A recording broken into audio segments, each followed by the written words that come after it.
Buenos días. Buenos días. Hoy vamos a sumergirnos en un conjunto de ideas que proponen algo que suena casi radical en nuestro mundo moderno. Reunir el erotismo, el amor y la espiritualidad. Exacto. La propuesta central es, digamos, dejar de ver el cuerpo como un obstáculo o un simple instrumento y empezar a considerarlo un espacio sagrado. Justo. Nuestra misión será explorar cómo una conexión íntima puede dejar de ser un acto mecánico para convertirse en una experiencia mucho más consciente y profunda. Exactamente. Es una visión que busca reconectar lo que nuestra cultura se ha esforzado tanto en separar, ¿no? El cuerpo del alma, el deseo de la devoción. Claro. Nos invitan a pensar en el encuentro íntimo no como un simple desfogue físico, sino como una poderosa vía para expandir la conciencia, para conectar a un nivel que va más allá de lo evidente. Bien. Y entonces entremos en materia. El punto de partida es una crítica a cómo vivimos hoy. Ajá. Se argumenta que hemos terminado por tratar al cuerpo como un objeto, algo que debe rendir, lucir de cierta manera y que, a menudo es fuente de culpa o de vergüenza. Sí, totalmente. Y al mismo tiempo, el amor se ha idealizado tanto que parece que flota en el aire, o sea, desconectado de su raíz más física, más terrenal. Y fíjate que lo fascinante es cómo se contrasta esta visión moderna con la sabiduría de antiguas tradiciones. Se hace referencia al tantra, al taoísmo, Sí. al sufismo e incluso a corrientes místicas del cristianismo. Para todas ellas, esta separación era impensable. Claro. El cuerpo era un canal de lo divino, un vehículo para experimentar lo sagrado aquí, en la tierra. El encuentro erótico no era visto como algo pecaminoso o meramente recreativo, sino Como una práctica espiritual. Exacto, una forma de comunión. Una integración total. De hecho, uno de los puntos más interesantes es que la ciencia moderna, como que sin proponérselo, está empezando a validar lo que estos místicos intuían hace siglos. ¿Sí? La neurobiología nos muestra que el amor romántico, el apego y el deseo sexual no son sistemas completamente separados en el cerebro, sino que se superponen, se influyen. Así es. La idea de que una cosa es amor puro y otra es deseo carnal es más una construcción cultural que una realidad biológica, ¿no? Claro. Estas tradiciones antiguas parecen haber comprendido esa unidad de una forma mucho más profunda, más intuitiva.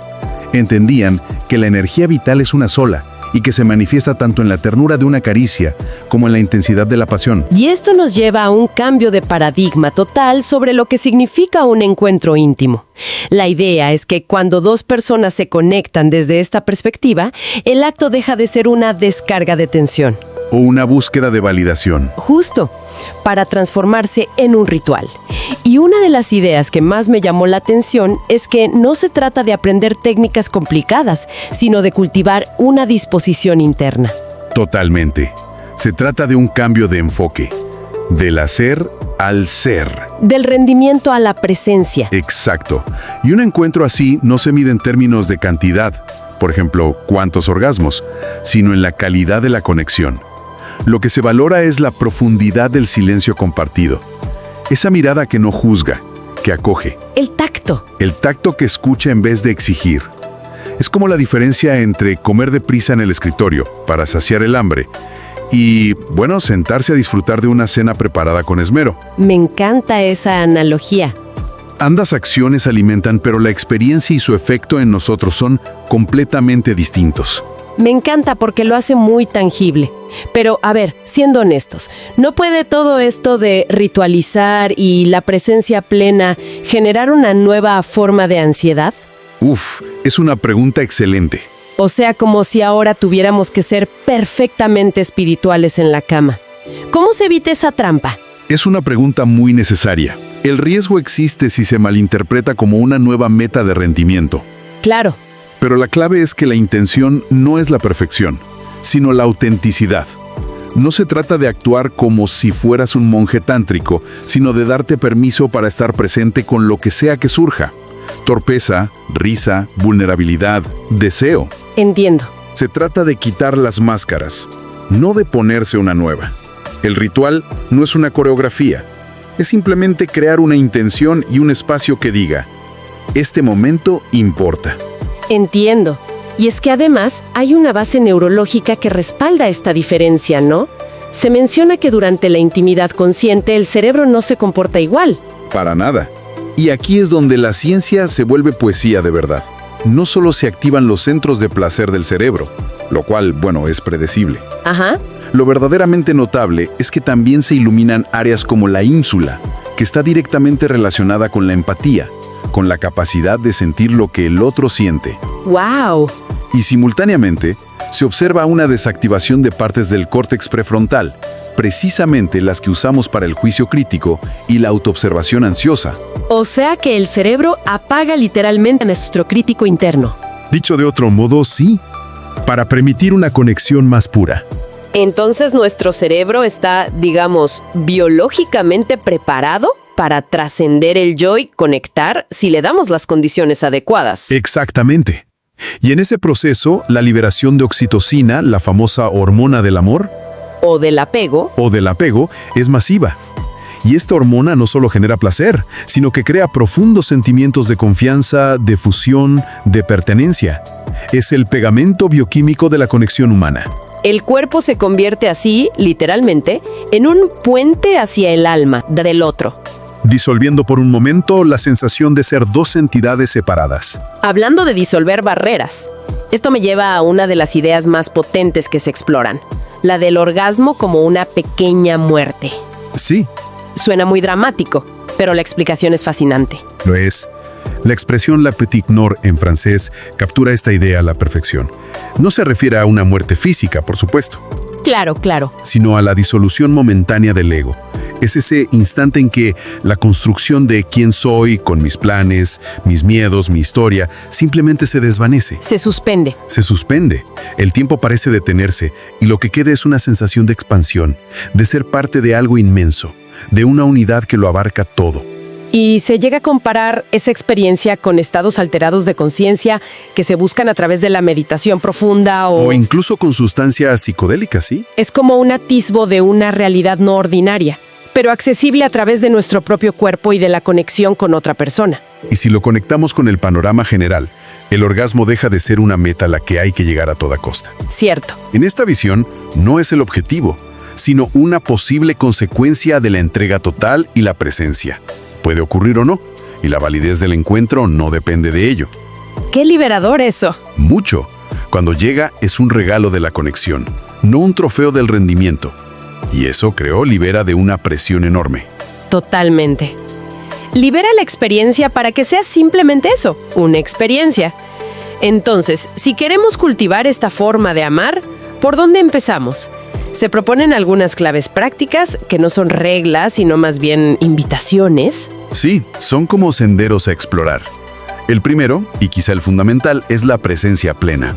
Suena simple, pero es un desafío. Es un gran desafío.